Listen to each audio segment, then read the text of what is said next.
Thank you for watching the Atkinson Gazette. I'm your host, Michael Boucher. I spoke with Beth Cacciotti, Chair of the Select Board for the Town of Atkinson, to discuss the state of the town, taxes, and more. Hello everyone, this is Michael Boucher here for the Atkinson Gazette. I'm sitting here with the Chair of the Select Board, Beth Cacciotti, and we're just going to discuss a little bit about some of the things that have been happening at the town level. Beth, how long have you been serving on the Select Board? So it's just about 3 years now. I was elected back in 2021 in March, and I will serve out the rest of the term through the next election. When did you become Chair of the Select Board, and what does the Chair do? So I was elected chair at the beginning of the 2023 term. So that starts around March. So after the town elections, we make sure we have a full board. And then that's one of the first orders of business that we accomplish is our organization. And then I'll serve as chair through until the next election. New Hampshire gives the select board pretty wide latitude as far as rulemaking and how we organize ourselves. So that translates into little guidance as well. We've been operating with a consensus of everyone on the board that everyone serve a year as chair for our own internal organization, that we elect the chair, and the chair is responsible for setting the agenda for every single one of our meetings, keeping the flow and the appearances and the business at hand moving efficiently throughout those meetings, and acting as the spokesperson for the rest of the board. So in certain situations, maybe like special town events, speaking with the press, answering resident emails, those type of things. So that's what the chair is responsible for. And it's no easy task, I want to say, because setting the agenda requires a lot of work with our town administrator, going through all the business that we need to cover and making sure everything's in the right order so that we can get through everything that we need to do sort of quickly and efficiently, since we really only meet every 2 weeks. I would imagine that the town administrator may approach you with all sorts of different things, but you have to kind of make a decision for the upcoming meeting which agenda items will actually make it to the agenda, and maybe other ones you might have to table for later. When we meet every 2 weeks, it's a lot of business to cover. So my approach is to try to get as much done as possible. Like everyone on the select board, you volunteered your time because you want to see what's best for the town, and that kind of leads me to my next question: is that what challenges have faced the town of Atkinson since you've been on the select board? Since I've been on the select board, I think our one of our biggest challenges was the reorganization within town hall. We spent a lot of time and energy and effort making sure that we've put the right people in the right positions. The output from this new team has been just incredible. We've spent a lot of time making sure that our HR processes and procedures are tightened up. We've improved morale. We have created equity within our pay structures. So making sure that we had town hall running as a very well-oiled machine was a very important step to making sure that all the other departments and committees and things like that ran more smoothly. So that was a big challenge. I want to say that's probably one of our crowning achievements. I think the other significant challenge we had was the building needs. Our days of tying together things with spit and rubber bands has finally caught up to us. I think making sure that we had all, our foundation in place allowed us to then move over into tackling some of these other big issues. Funding the master plan, and creating the capital improvement committee were great steps in moving those things forward. Making sure that we reached out actually into the community to find people to go onto these steering committees and evaluation committees that didn't just have opinions but had deep expertise in the field, so we could build out a very complementary committee so that going forward, we were working with the best information possible to make the right decisions in the beginning of a lot of these projects. So that was probably one of our biggest issues, and continues to be, frankly. I think the master plan committee also was an important step that involved the entire community, or at least the opportunity for the entire community to step up, be heard, and participate in creating a document that would be used to guide all of the select board's decisions and other committees and departments going forward. So not having one was a challenge, and there were a lot of things that we couldn't do because we didn't have a capital improvement committee in place, but we had to get the master plan done first. The other challenge was trying to achieve all of these lofty goals without the funding. So applying for and securing the over $1 million in ARPA funds during my term was a huge boost to Atkinson and getting a lot of these projects done without any impact to the taxpayer. You did explain the master plan, the master plan committee, I mean, but you didn't fully explain the capital improvement committee. Like, what is the capital improvement committee? What does it do for the town?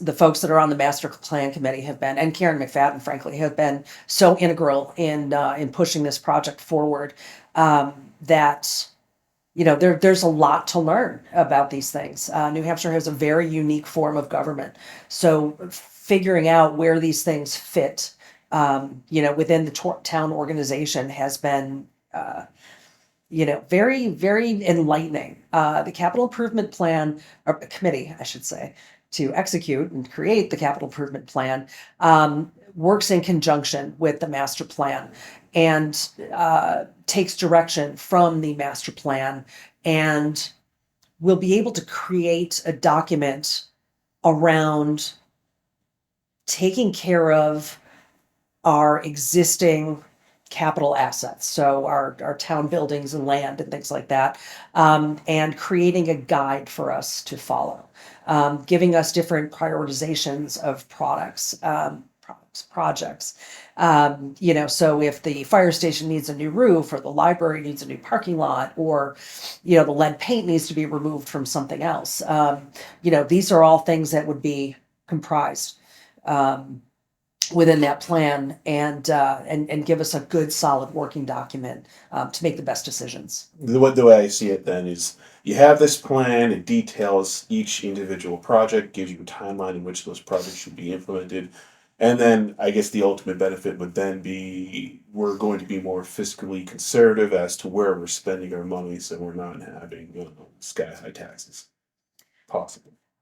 Possibly, because that sort of depends on the state of the buildings. It's a way to create awareness for everyone around the needs of these buildings and our town assets. I think that you can have an opinion on whether or not the fire station needs a new roof, but if we have professionals in place saying there's a hole in the roof, you need to fix this, and here's how you should do it, you could patch it, you could replace it, those type of things, I think will help us prioritize projects, be able to communicate why certain things need to be done in a certain order or to a certain extent, and to ultimately manage those projects prudentially, with an eye to the future as well as handling our town buildings like you would your home. Making sure the chimneys are cleaned out regularly, the septic systems are pumped regularly, so that, you could spend $100 up front to save $100,000 down the line. So, the goal is never, to use tax money to do these things. If there's another alternative, so either a grant, a savings account, within the town's finances. A lot of those projects we know are going to happen, or going to need to be done. And if we can plan ahead for those and start saving towards those are the things that are going to keep us from having to raise taxes. If we can say, okay, out of this year, if we could just put aside $5,000 a year for, whatever, the fire station, by the time we need something, we'll have some money already, saved up towards those projects. I just want to clarify one thing that you mentioned. You mentioned that some people may have their opinions about, let's say, the fire department, where you said, oh yeah, the experts determine that there's a hole in the roof, but maybe the opinion is, well, maybe it's not so bad, right? In terms of acting on that opinion, would the constituency of Atkinson be able to vote and, I guess, if you will, express their opinion through a warrant article, or is this a matter of there's a hole in the wall, and if we have the funds to do it, we're going to go fix it? I think both, all of them, none of them. It just depends on the situation. I think that there is a reason that the Board of Selectmen is elected to manage the prudential affairs of the town. I think there are good reasons, and it's a proper management strategy to put experts in place of heads of these departments. We have very experienced, knowledgeable people within these committees that will help guide us towards these things. And I think that absolutely, residents can voice their opinions. I guess that's one of the great disappointments to me, is that they don't typically, Except at maybe least on Facebook. Potentially, Yeah. for those that are on Facebook and looking at it. There are so many opportunities and ways to discuss these things. There are steering committees, there are office hours. We have an amazing town administration department that is incredibly available and responsive. We have a town Facebook page, we have email addresses, we have a new website, we have just myriad ways of contacting any one of us at any time. I guess that's kind of been the surprise to me, is that when we have a master plan committee or a police station open house, we try to reach people where they are. Well, we are trying so hard to be as available and transparent than ever before. So I'm hoping that as people get used to this, they won't be afraid or cautious or timid about kind of reaching out to have a conversation about those things. But if they don't want to have a conversation, they also could come directly to the select board and speak if they want to, right? Per New Hampshire laws, a selectmen's meeting is not a public hearing. So it is a time for us to move through doing the business of the town. Our approach, at least at this particular board makeup, is that that's what we do. If we have a public hearing, we follow all the RSAs to let folks know when they come in, when they, how to do it, come in, be recognized, say your piece. But during the selectmen meetings, there is a process to get on the agenda, and that's publicly posted as well. My role, along with the rest of the board and the town administrator, as to whether or not that request is appropriate for being discussed within a selectmen's meeting, if it's something that's within the purview of the select board, if it's something that is of benefit to the public. So there's all these things that kind of go into that. So I would recommend that folks reach out in an alternative way instead of waiting to try to get on an agenda as opposed to just having, a conversation. Yeah, and I guess I want to clarify, we don't want to, I don't know, discourage any, public conversations, but there are so many other ways of doing that that are more germane to, maybe the situation that they want to talk about. Right. We have someone that maybe wants to come in and talk about the school or a property dispute or something that really we can't help with. Mhm. And but we don't want to stop that conversation. We want to make sure we can direct those people to where they can get the answers, so. Yeah, like you said in all those other examples, there are ways to have those conversations, whether it's a public hearing, a steering committee, etc. Right. And you just have to let them know, go to one Yeah, of and those. we'll absolutely, answer every request back. I don't think there's ever been a situation where we haven't. Okay. I have to ask about the shock some people have had this winter when they saw their tax bills, and it looks like we've had roughly a 15% increase in our tax rate, and that sounds accurate, 15%. But just for context for everyone, if it was a 15% increase on a $500,000 home, it's about $1,000 increase on the actual bill. And I guess what what a lot of people want to know is what is driving that increase, and is there anything that the community could do to improve the situation?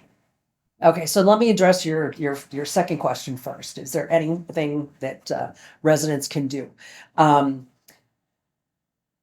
I don't think I've been very shy in expressing the fact that people need to get involved. They need to participate in their own governance. That is going to be the best way. So either, listening, talking, having, good discussions,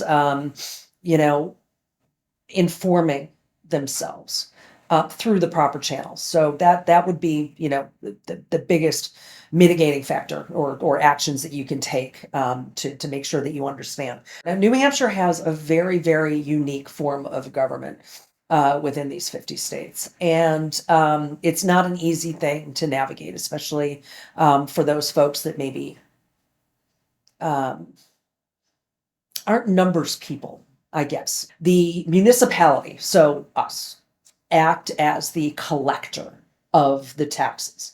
However, this municipality does not keep all of that money. We're just the collectors.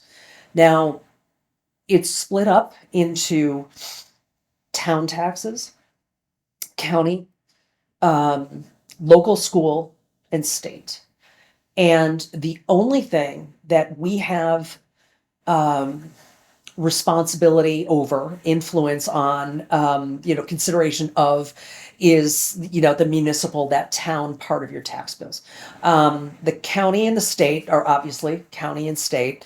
And the school is a completely separate and distinct governmental entity. So we collect the taxes on behalf of them, but the town has no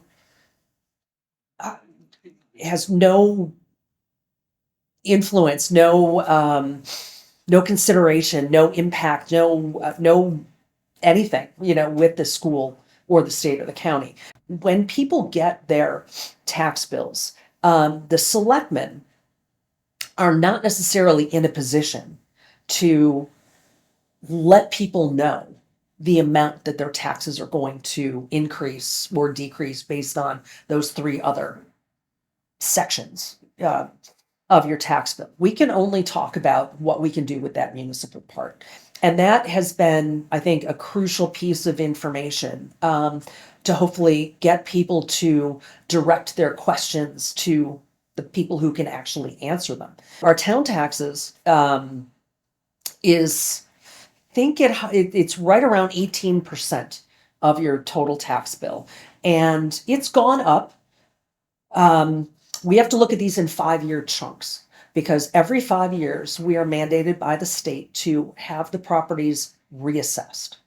It's difficult, I think, for some people to kind of go back and look at an entire, 20 years of tax rates, because it's not based on the same valuation. Mhm. So, you could see that it was $3 in 1 year, and then it was $2 the next year, and you would think that maybe your taxes went down because of the efforts of either the selectmen or a buy down or the budget committee and whatever. And when really all it was a reassessment. So that your value of your property went up, but we still only need X amount of dollars. So every 5 years, when we're going through the reassessment, I think when people start to see a difference in their bills, some people would, I would say as a general rule, especially in a town like Atkinson, where property values are growing, you're probably going to see an increase, which we don't have any control over the assessing process. Just the funds that are required to operate the town. And that is the budget that we work very hard on alongside all of the department heads around what it's going to cost to run their department and run the town as a whole. There are a lot of items that we can control the cost of, and there are probably many, many more that we can't. So we have union contracts that have to be negotiated. We have the cost of ambulance, the cost of people, the cost of goods, the cost of radios, the cost of our dispatch contract. There's so many things that are outside of our control. But we try to make sure that we are ahead of those things and we know they're coming, and we can reach out and try to find grants, try to negotiate contracts, try to work with the department head to make sure they're managing their department efficiently and frugally. As a result, I think over time you've seen your town taxes go up, but in relatively small increments. Something like $2.96, and then maybe the next year it's $3.01, per thousand, those type of things. And I think that there is a misunderstanding about how that process works. We've got people that say, oh, well, cut 10,000 out of there. We don't need green grass. Without necessarily knowing that without that fertilizer contract, that's $10,000, it creates issues with a soccer field maintenance and may result in injuries. And now we have different workers' comp or other liability that it puts us in. So it's a lot, I think, for a regular resident to pay attention to. But I think that's why it's so important to be to recognize some of the characteristics that you want in a select person. Someone with good management skills, someone who is very collaborative, and will work with others even when they disagree, because all of that ultimately comes down to how well the town is managed. There's different schools of thought, but again, we are all available to take any questions and have these conversations with anyone at any time.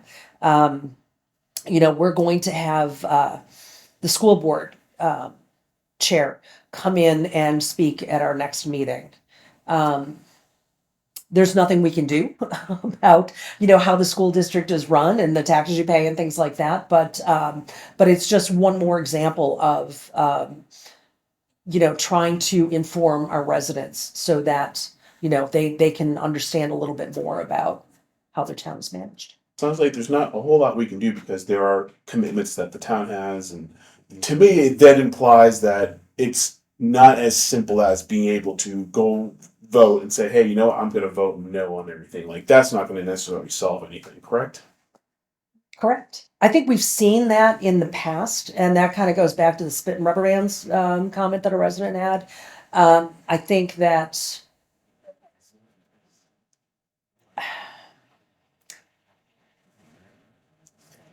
it doesn't move the needle as much as you think it would.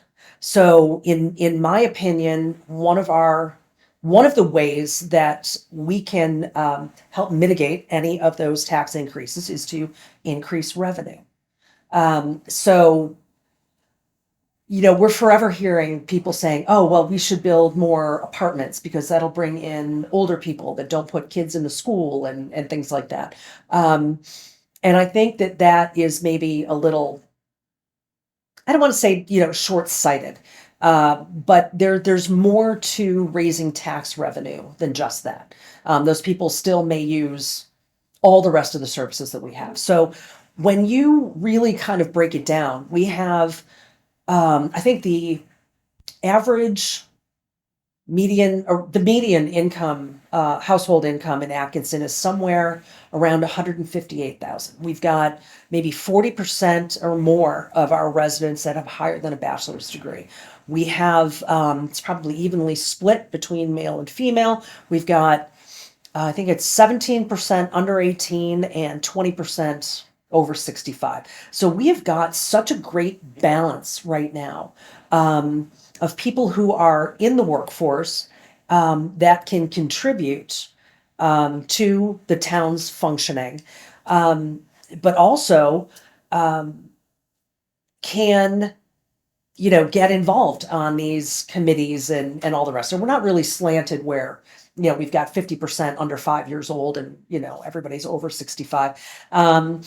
So it's there are so many things that to be hopeful for.